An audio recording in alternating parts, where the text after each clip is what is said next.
ছোট ছোট কেষ্ট মন্ডলদের বলবো, একটু ধীরে চলুন, ভদ্র হয়ে যান। আমি গাড়ি থেকে এখানে নামিনি, রাস্তায় নেমেছি, কারণ আমি দেখলাম আমার যে পুরনো পার্টি তৃণমূল কংগ্রেস, ওটা এখন তোলামূল হয়ে গেছে।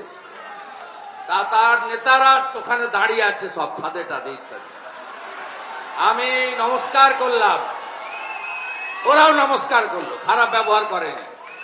আর বললাম যে বন্ধুরা, শান্তি রাখতে হবে, চিরদিন কাহারো সমান নাই যা। তাই এখন থেকে বিজেপির সঙ্গে যদি সম্পর্কটা ভালো না রাখেন, যাহা যাহা করিয়াছেন, সুদ আর আসলে যদি তুলিতে চাই, তখন কোথায় যাবেন? কোনো রাস্তা পাবেন না।